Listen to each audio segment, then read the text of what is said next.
হজ করলো, এই আল্লাহর ঘর আসলো, জিয়ারা করলো, সে যদি কিনা এখানে আইসা কোনো প্রকারের কোনো মারামারি, কাটাকাটি, ঝগড়াঝাটি এবং অশ্লীল কাজ থেকে বিরত থাকলো, তো সে ওখান থেকে এমন ভাবে বাড়িতে ফিরে যেমন তার মা যেদিন তাকে জন্ম দিয়েছিল সেই দিন যেমন নিষ্পাপ ছিল, এরকম নিষ্পাপ হয়েছে তার বাড়িতে ফিরে আসে। সুবহানাল্লাহ, সুবহানাল্লাহ। আর আপনি হজ থেকে আপনি বিরত আছেন, টাকা পয়সা ধন দৌলত লইয়া আপনি ঘুমিয়ে আছেন। আপনি যদি এই অবস্থায় মারা যান, কি অবস্থা হবে বলেন? রাসূল বলছেন ইহুদি হয়ে মারা যাক, নাসারা হয়ে মারা যাক, আমার যাতে যায় আসে না। বলেন না ইন্না লিল্লাহি ওয়া ইন্না ইলাইহি রাজিউন। এরকম বরকতময় উত্তম কাজ এবং যেখানে গেলে মানুষ একেবারে নিষ্পাপ হয়ে আসে, এইরকম একটা জায়গা থেকে আপনাকে টাকা পয়সা দিছে, আপনি এখনো বিমুখ হয়ে আছেন, এটা কুফরের শামিল। সুতরাং আপনাকে আজই আপনাকে নিয়ত করতে হবে। নিয়ত করার পরে যদি যাইতে না পারেন, আল্লাহ রাব্বুল আলামিন আশা করা যায় আপনাকে মাফ করবেন। আর যদি আপনার নিয়তি না থাকে, তাহলে আপনি কিন্তু ধরা খেয়ে যাবেন, আপনি কিছু ধরা খেয়ে যাবেন, আপনি কিন্তু ফেরেশতাদের কাছে কিন্তু মার খাবেন, যে মায়ের কোনোদিন আর ফিরে আসবে না।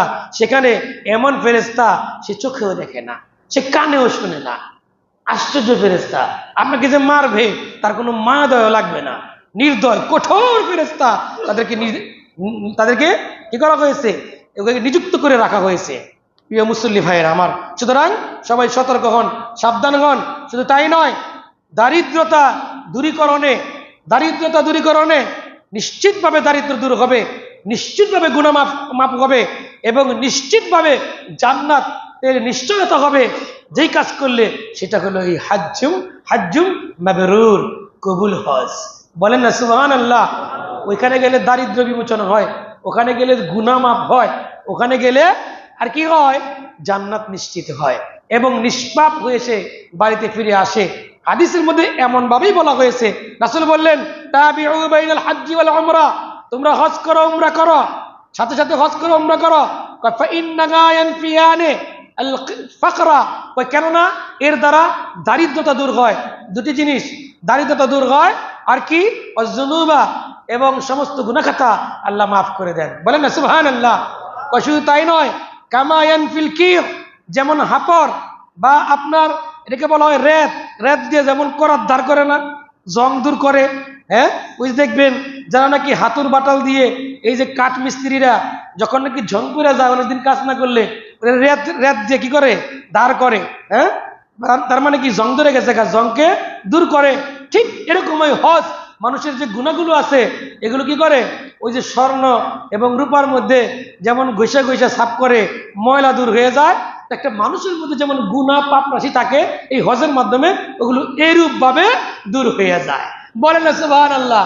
জং পরে একটা চাকু হয়ে যে কয়দিন পরে আপনারা নিয়ে আসবেন দাঁড় করার জন্য, 1 বছর ধরে ঘরে থুয়ে দিচ্ছেন, জং পরে গেছে না, এই দিবেন হলো জং পরা চাকু, কিছুক্ষণ পরে আবার নিয়ে যাবেন চকচকা তকতকা চাকু। কারণ আপনি জবাই করবেন, গরু জবাই করবেন, বকরি জবাই করবেন, চকচকা চাকু, তাই না?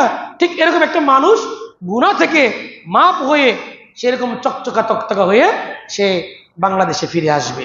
সেটাই বলা হয়েছে যে যেমন নাকি এই হাপর অথবা রেত, এই যে খুবসাল হাদিদ, লোহা থেকে যেমন তার ময়লা দূর করে, জাহাবি অল ফিদ্দতি, স্বর্ণরূপার কি করে?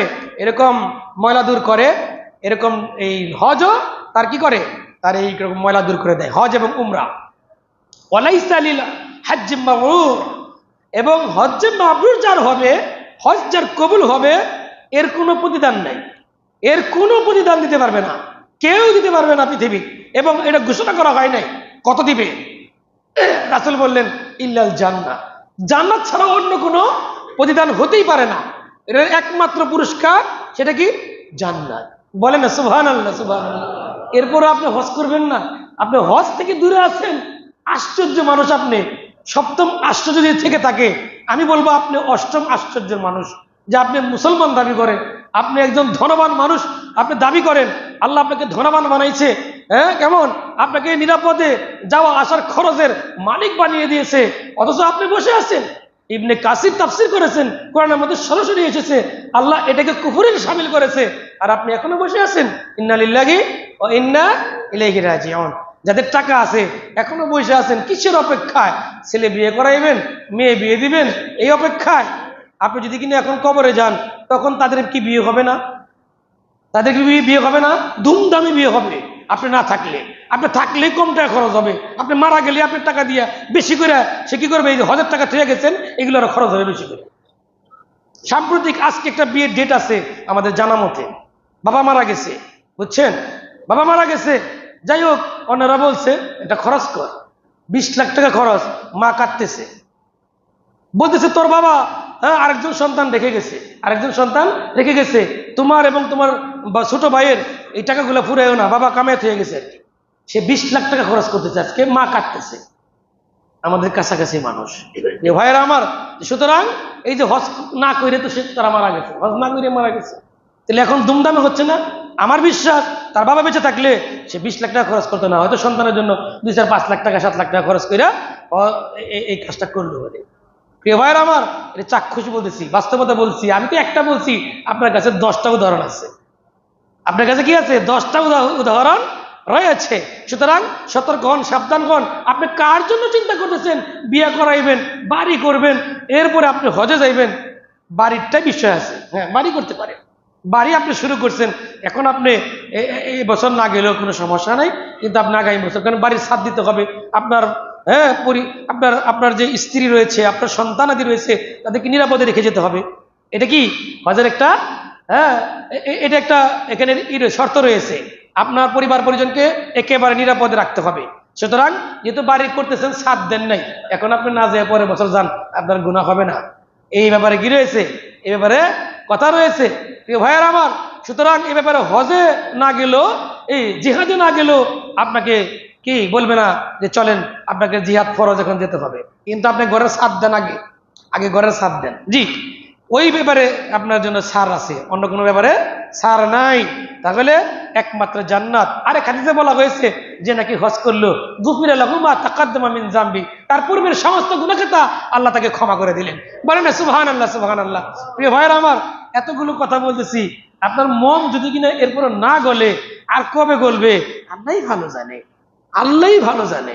হ্যাঁ, আল্লাহই ভালো জানে।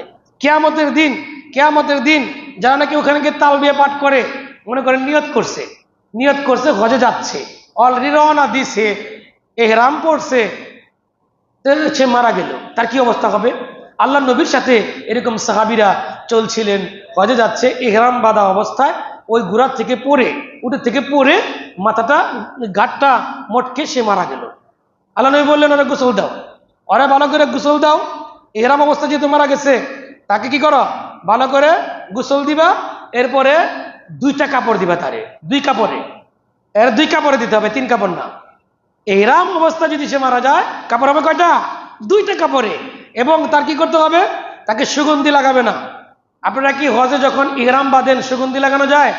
যায় না, সুগন্ধি লাগানো যাবে না। সাদা কাপড় পরে ফেলছেন আপনি, তার মানে কি? আল্লাহর জন্য আপনি আল্লাহর মেহমান হয়ে গেছেন, আপনি আল্লাহর দলের লোক হয়ে গেছেন। এখন মানে আপনি আল্লাহর দলের লোক, আল্লাহর মেহমান। বলেন না সুবহানাল্লাহ। রাসূল বলছেন তারা 2টা কাপড় দাও, তারে সুগন্ধি মাইখো না। কি করতে হবে? কয় মাথাটা ঢাকবা না, তার মাথা ঢাকা যাবে না। আমরা যেমন মাথা ঢেকে কবর দিই না, কিন্তু তার মাথা ঢাকা যাবে না। কেন? ইউবাসু ইয়াউমাল কিয়ামাতি ইলাব্বি, সে তো কিয়ামতের মাঠে তালবিয়া পাঠ করতে করতে উঠবে। বলেন না সুবহানাল্লাহ। তালবিয়া পাঠ করতে করতে উঠবেন, যদি আপনার ভাগ্য থাকে। আপনি যদি কিনা ইহরাম বাঁধা অবস্থায় আপনি ইন্তেকাল করেন, আপনি তালবিয়া পাঠ করতে করতে উঠবেন, এর চেয়ে সৌভাগ্যবান ব্যক্তি আর কে হতে পারে? পৃথিবী থেকে আপনি নিয়ে গেলেন দলিল সহকারে, ওখানে আর RSS খাজনা খারিজ করতে দিব না। খারিজ করতে গেলে আবার 2 নম্বর হয়ে যাইব, আরেকজনটা আপনি দিয়ে দিব, অথবা আপনারটা আরেকজনের দিয়ে দিব, এমনটা হবে না। ওখানে সরাসরি, এখানে আল্লাহ নবীর কাছ থেকে হাদিস বর্ণনা হয়ে গেছে, ইউবাসু ইয়াউমাল কিয়ামাতি ইলাব্বি। সে কি করবে? তালবিয়া পাঠ করতে করতে উঠবে, মাথা খোলা, সুগন্ধি ছাড়া, ইহরাম বাঁধা। বলেন না সুবহানাল্লাহ, সুবহানাল্লাহ। টাকা নিয়ে ঘুমিয়ে থাকেন, ব্যাংকে থেকে দেন।